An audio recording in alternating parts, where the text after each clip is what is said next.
Hey guys, this is Anastasia Autumnfire, and this is a craft share for Samhain.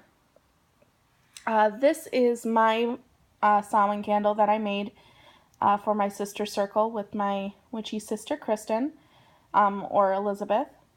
I also, whenever I make Sabbath candles for our circles, I also keep them after the circle and kind of have them as my working candle or my spirit candle while I craft during that season. So for this candle, I really kind of echoed what I did for the Samhain giveaway. I made a Samhain candle for the grand prize winner, and I really liked the using black, the basic black, and then the dripping of the orange. I liked using those colors. Yes, they're very reflective of Halloween, which is some people have kind of a bad taste in their mouth with Halloween. Since I have a kid and I have very fond memories of it from when I was a kid, I don't really echo that. I actually really enjoy Halloween, and the fun that comes along with that. I take it to be the more whimsical side of Samhain, because I do think Samhain, as serious as it is and as solemn of a Sabbath as it is, as much as it kind of brings you inward, it is still a celebration for me. Samhain is it's the New Year's. It's the Celtic New Year's. When we have New Year's Eve in, our mundane lives on December 31st, it's a huge party. So I don't see why we can't have a little bit of fun for Samhain as well. And for me, that's where Halloween kicks in. So anyway, my point is, sorry, I went on a ramble there. So for me, I really liked the black and the orange because it kind of connects both traditions. And then, as you can kind of, maybe you can kind of see, I wrote, there's some of the scratches, the blessing for the candle and witches' runes around it. And then I went over that with sandalwood powder.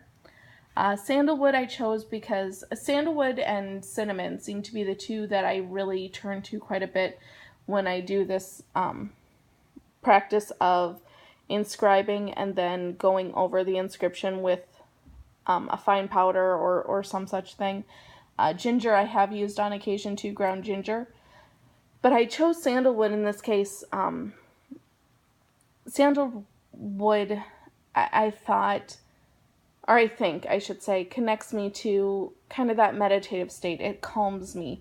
It brings me to a level where I'm focused and concentrating. I'm able to see more. I'm able to hear more. I'm able to kind of just be when I burn sandalwood and smell sandalwood. It's very meditative. It's very connective. And not only does it connect me to spirit, but when I do make an incense blend or something for divination or to help me perhaps contact a spirit, I will use sandalwood because I find it aids with that transition. Willow is very good too, but sandalwood is what I like to kind of, I've got a sandalwood powder that I like to spread over so you can kind of see the etchings. But it adds those calming yet conductor almost energies to the spell that is inscribed upon the candle. And then I wanted to make it a bit whimsical as well, so I took like a dark silver or like a gunmetal glitter and also wiped it over the inscription, and it kind of did this cool mosaic-y kind of feel. I really like it. And again, I think it's nice to have a bit of whimsy when we're dealing with Samhain. Again, as serious as it is, as connected as it is, as meaningful as it is, I like having a bit of fun as well. Then on top, we have, again, I used a little bit of glitter just around the top. And then around the ring, I used some of that Samhain herbal blend or incense blend that I made for the Samhain giveaway. And then I added some flower petals here. These are actually flower petals from an autumn bouquet that my witchy sister gifted me for Mabon, or the autumn equinox. I wanted to use those flowers, even when she gave them to me, I'm like, oh, I'm so using some of these flowers in our Samhain candle. That is just going to have to happen. And I really like that because for this Samhain especially, for every Samhain, I feel there's a connection for thankfulness and gratitude. We're working with our ancestors, we're connecting to them. And I think for the most part, we're giving thanks for them having paved our path or helped us along our road. This year especially, I'm just so grateful for all of my blessings and really taking stock of what I do have and should be so incredibly thankful for. So I liked the idea of connecting that gratitude and thankfulness that, for me at least, Mabon brings, and connecting it through to Samhain. So having those petals on here from a gift that I was given for the autumn equinox, I really felt connected that those energies through. So yeah, other than that, the anchor for the wick I used was an onyx. Onyx is very good for grounding. It is also a stone for the dead, so it aids with that connection there as well. It's great for protection. Very much connects to the element of earth for me. And yeah, I'm feeling pretty good. That's pretty much all I have to share. This candle I kind of kept pretty basic. I know usually I've been getting into putting flowers around the base, and I always put stones outside and this, that, and the other thing. I don't even have any stone chips in the top of this one. I just kept it super basic. I don't know, when I was crafting this, it kind of became less about all the notes I had taken and all the research I had done. And it was like, I took these notes, I had this blueprint, I'm going to kind of let that be and not focus on that. Instead, I'm going to kind of go with intuition on this. I'm going to kind of just be led, and I'm just going to follow and see where it takes me. The glitter especially was not planned. It was kind of a, I want to add a little bit of fun to this. Oh, look, there's a package of glitter from, I think it was from one of my daughter's activity, like activity pads or games or something. She had a bunch of stickers and some glitter, and so I stole a packet of the glitter.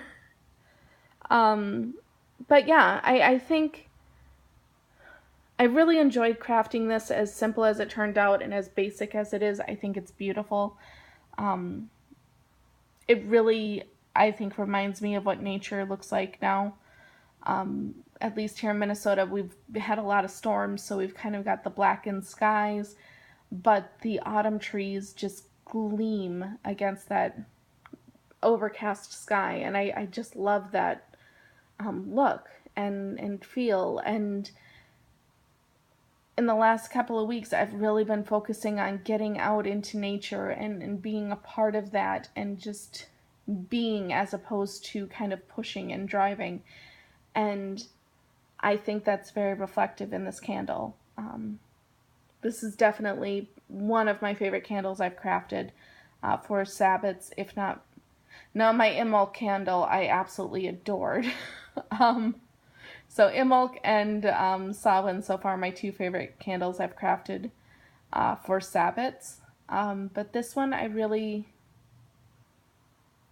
the whole process was so rewarding and so enriching that even though it's just kind of a plain Jane sort of a candle, I